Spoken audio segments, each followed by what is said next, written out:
SLC Hindi ಪಠ್ಯಕ್ಕೆ ಅಂಕ ನೀಡೋಕೆ high court ಆದೇಶವನ್ನ ಕೊಟ್ಟಿದೆ. ಈ ಬಗ್ಗೆ ಸಚಿವ ಮಧು ಬಂಗಾರಪ್ಪ ಪ್ರತಿಕ್ರಿಯಿಸಿದ್ದಾರೆ. ಎಜಿ ಜೊತೆ ಚರ್ಚೆ ಮಾಡಿದ್ದೀನಿ, ಮುಖ್ಯಮಂತ್ರಿಗಳಿಗೂ ನಾನು ಮಾಹಿತಿಯನ್ನ ಕೊಟ್ಟಿದ್ದೀನಿ. ಯಾವುದೇ ಕಾರಣಕ್ಕೂ ಮಕ್ಕಳು ಆತಂಕ ಪಡೋದು ಬೇಡ. ನಾಳೆ ಸಿಎಂ ಜೊತೆ ಚರ್ಚೆ ಮಾಡ್ತೀನಿ ಅಂತ ಹೇಳಿದ್ದಾರೆ ಸಚಿವ ಮಧು ಬಂಗಾರಪ್ಪ. ಕೋರ್ಟ್ ಏನೇ ಆದೇಶ ಕೊಟ್ಟರೂ ನಾವು ತಲೆ ಬಾಗಲೇಬೇಕು. ನಾಳೆ ಸಂಜೆ ಸಿಎಂ ಜೊತೆಗೆ ಚರ್ಚೆ ಮಾಡಿ ತೀರ್ಮಾನವನ್ನ ತೆಗೆದುಕೊಳ್ಳಲಾಗುತ್ತೆ. ನಿಗದಿತ ದಿನಾಂಕದಂದು ಎಸ್ಎಲ್ಸಿ ಫಲಿತಾಂಶವನ್ನ ನಾವು ಪ್ರಕಟ ಮಾಡ್ತೀವಿ ಅಂತ ಹೇಳಿದ್ದಾರೆ ಸಚಿವ ಮಧು ಬಂಗಾರಪ್ಪ. ಕೋರ್ಟಿಂದ ಅದೇ ನಾವು ಮೊನ್ನೆ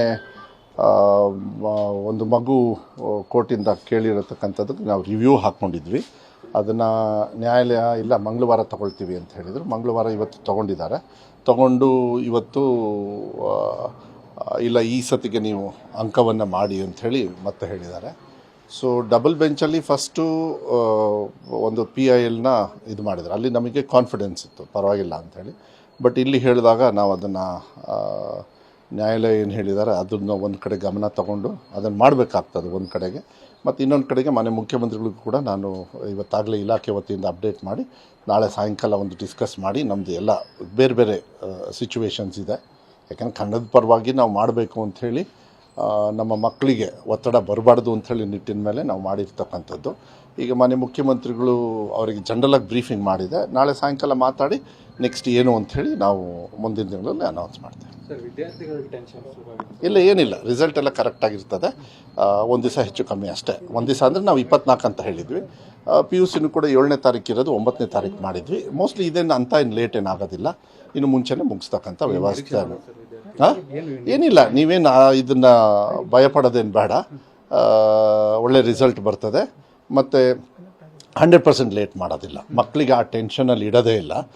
100% ರಿಸಲ್ಟ್ನ ಆನ್ ಟೈಮಲ್ಲಿ ಬರ್ತಕ್ಕಂಥ ವ್ಯವಸ್ಥೆಯನ್ನು ನಾವು ಮಾಡ್ತೀವಿ.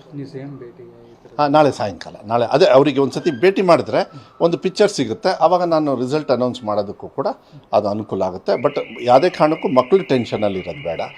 ರಿಸಲ್ಟ್ನ ಬೇಗ, ನನ್ನ ಡ್ಯೂಟಿನ ಕನ್ನಡದ ಪರವಾಗಿ ನಾವು ಏನು ಡ್ಯೂಟಿ ಮಾಡಬೇಕಾಯ್ತು ನಾವು ಮಾಡಿದ್ದೀವಿ. ಆದರೆ ನ್ಯಾಯಾಲಯ ಈ ಥರ ತೀರ್ಮಾನ ತಗೊಂಡಾಗ ನಾನು ಕೂಡ ಅದಕ್ಕೆ ಗೌರವ ಕೊಡಬೇಕಾಗತ್ತೆ. ಬಟ್ ನೋಡೋಣ, ಮಾನ್ಯ ಮುಖ್ಯಮಂತ್ರಿಗಳಿಗೆ AG ಅವರು ಕೂಡ ಇರ್ತಾರೆ, ನಮ್ಮ ಡಿಪಾರ್ಟ್ಮೆಂಟ್ ಅವರು ಇರ್ತಾರೆ. ಮುಂದಿನ ನಡೆನ ನಾಳೆನೇ ತೀರ್ಮಾನ ಮಾಡಿ ಪಟ್ಟಂತಲ್ಲಿ ಮುಗಿಸ್ಬಿಡ್ತೀವಿ. ಮತ್ತೆ ಯಾಕೆಂದರೆ ಡಿಲೇ ಆದ ಕಾರಣಕ್ಕೂ ಮಾಡೋದು. ಏಪ್ರಿಲ್ 24ಕ್ಕೆ SLC ಫಲಿತಾಂಶವನ್ನ ಕೊಡ್ತೀವಿ ಅಂತ ಹೇಳಿ ಮೊದಲೇ ಸಚಿವ ಮಧು ಬಂಗಾರಪ್ಪ ಅವರು ಘೋಷಣೆ ಮಾಡಿದ್ರು. ಆದರೆ ಎಡವಟ್ಟಾಗಿದ್ದಲ್ಲಿ ಹೈಕೋರ್ಟ್ ಇವತ್ತು ಆದೇಶವನ್ನ ಕೊಟ್ಟಿದೆ. ಈ ತೃತೀಯ ಪರೀಕ್ಷೆ ಏನಿದೆ, ತೃತೀಯ ಭಾಷೆಯ ಪರೀಕ್ಷೆ ಏನಿದೆ, ಅದಕ್ಕೆ ಸಂಬಂಧಪಟ್ಟ ಹಾಗೆ ಗ್ರೇಡ್ ಕೊಡ್ತೀವಿ ಅಂತ ಹೇಳಿ ಸರ್ಕಾರ ಏನು ಆದೇಶವನ್ನ ಮಾಡಿತ್ತು, ಈ ಪರೀಕ್ಷೆಗೆ ಅಟ್ಲೀಸ್ಟ್ ಈ ವರ್ಷ ಗ್ರೇಡ್ ಕೊಡಬೇಡಿ, ಅಂಕವನ್ನೇ ಕೊಡಿ. ಮುಂದಿನ ವರ್ಷದಿಂದ ಬೇಕಾದ್ರೆ ನಿಮ್ಮ ಆ ಗ್ರೇಡ್ ಸಿಸ್ಟಮ್ನ ನೀವು ಪಾಲಿಸಿ. ನೀವು ಇಫ್ ಇನ್ ಕೇಸ್ ನೀವು ಗ್ರೇಡೇ ಕೊಡ್ತೀವಿ ಅಂದಿದ್ರೆ SLC ಪರೀಕ್ಷೆಗೆ ಅಧಿಸೂಚನೆ ಹೊರಡಿಸ್ತೀರಲ್ಲ, ನೀವು ಆಗ್ಲೇ ಅದನ್ನ ಘೋಷಣೆ ಮಾಡಬೇಕಾಗಿತ್ತು. ಪರೀಕ್ಷೆ ನಡೀತಾ ಇರುವಂತಹ ಸಂದರ್ಭದಲ್ಲಿ ನೀವು ಘೋಷಣೆ ಮಾಡಿದ್ರಿ. ಹಾಗೆ ಮಾಡಿದ್ ಸರಿಯಲ್ಲ, ಅದು ನಿಯಮಾನೂ ಅಲ್ಲ, ನಿಮ್ಮ ಕರಡು ನಿಯಮದಲ್ಲಿ ಅದು ಇರ್ಲೂ ಇಲ್ಲ.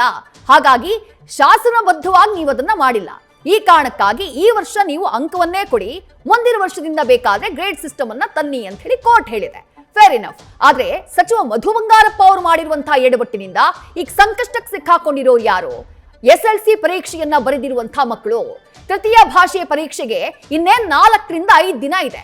ಆ ಸಂದರ್ಭದಲ್ಲಿ ಮಧು ಬಂಗಾರಪ್ಪ ಅವರು ಏನೋ ಮಹತ್ತರವಾದಂತಹ ಘೋಷಣೆ ಮಾಡ್ತೀನಿ ಅಂತ ಹೇಳಿ ಪ್ರೆಸ್ ಮೀಟ್ ಮಾಡಿ SLC ತೃತೀಯ ಭಾಷೆಯ ಪರೀಕ್ಷೆಗೆ ಗ್ರೇಡ್ ಅನ್ನ ಕೊಡ್ತೀವಿ, ನಾವು ಅಂಕವನ್ನ ಕೊಡೋದಿಲ್ಲ, ಆ ಅಂಕವನ್ನ, ಆ ಪರೀಕ್ಷೆಯ ಮಾರ್ಕ್ಸ್ ಅನ್ನ, ಗ್ರೇಡ್ ಅನ್ನ SLCಯ ಒಟ್ಟು ಅಂಕಕ್ಕೆ ಅದನ್ನ ಪರಿಗಣನೆಗೆ ತೆಗೆದುಕೊಳ್ಳಲಾಗುವುದಿಲ್ಲ ಅನ್ನುವಂಥ ಮಾತನ್ನ ಮಧು ಬಂಗಾರಪ್ಪ ಅವರು ಹೇಳ್ಬಿಡ್ತಾರೆ. ಪರೀಕ್ಷೆಗೆ ಇನ್ನೊಂದು 4-5 ದಿನ ಇದೆ ಅನ್ನುವಂಥ ಟೈಮ್ನಲ್ಲಿ. ಹಾಗಾಗಿ ಮಕ್ಕಳು ಕೂಡ ಪಾಪ ಈಸಿಯಾಗಿ ಹೋಗ್ಬಿಟ್ರು. ಹೆಂಗೂ ಅದಕ್ಕೆ ಅಂಕ ಬರೋದಿಲ್ಲ, ಅದ್ರ ಮೇಲೆ ಹೆಚ್ಚು ಫೋಕಸ್ ಮಾಡೋದು ಬೇಡ ಅಂತ ಹೇಳಿ ಸೈಲೆಂಟ್ ಆದವರು ಎಷ್ಟೋ ಜನ ಮಕ್ಕಳು ಇದ್ದಿರಬಹುದು. ಆದ್ರೆ ಅದಾದಂತಹ ನಂತರದಲ್ಲಿ ಈಗ ಕೋರ್ಟ್ ಹೇಳ್ತಾ ಇದೆ ನೀವು ಅಂಕವನ್ನೇ ಕೊಡಬೇಕು ಅಂತ ಹೇಳಿ. ಈಗ ಒಂದೊಂದು ಅಂಕವನ್ನು ಕೂಡ ಗಂಭೀರವಾಗಿ ಪರಿಗಣಿಸುವಂತಹ ಮಕ್ಕಳಿಗೆ ಕೋರ್ಟ್ನ ಆದೇಶದಿಂದಾಗಿ ಆಘಾತ ಆಗಿದೆ. ಶಿಕ್ಷಣ ಸಚಿವ ಮಧು ಬಂಗಾರಪ್ಪ ಅವರು ಈ ಆದೇಶವನ್ನ ಮಾಡಿದಾಗಲೇ ತೀವ್ರ ಆಕ್ರೋಶ ವ್ಯಕ್ತವಾಗಿತ್ತು. ತರಾತುರಿಯಲ್ಲಿ ಯಾಕೆ ಆದೇಶವನ್ನ ಮಾಡಬೇಕಾಗಿತ್ತು? ಇಂಥದ್ದೊಂದು ಮಹತ್ವದ ತೀರ್ಮಾನವನ್ನ ತೆಗೆದುಕೊಂಡಾಗ ಮಕ್ಕಳ ಅಭಿಪ್ರಾಯ, ಪೋಷಕರ ಅಭಿಪ್ರಾಯ, ಸಾರ್ವಜನಿಕ ವಲಯದಲ್ಲಿ ಚರ್ಚೆ, ಶಿಕ್ಷಣ ತಜ್ಞರ ಜೊತೆ ಚರ್ಚೆ, ಶಾಲೆಗಳ ಜೊತೆ ಚರ್ಚೆ, ಅದೆಲ್ಲವೂ ಆಗಬೇಕಾಗಿತ್ತು. ಅದು ಯಾವುದನ್ನೂ ಮಾಡದೆ ಏಕಪಕ್ಷೀಯವಾಗಿ ಶಿಕ್ಷಣ ಸಚಿವ ಮಧು ಬಂಗಾರಪ್ಪ ಅವರು ತೆಗೆದುಕೊಂಡಂತಹ ನಿರ್ಧಾರ ಈಗ SLC ವಿದ್ಯಾರ್ಥಿಗಳಿಗೆ ಪೀಕಲಾಟವನ್ನ ತಂದೊಡ್ಡಿದೆ.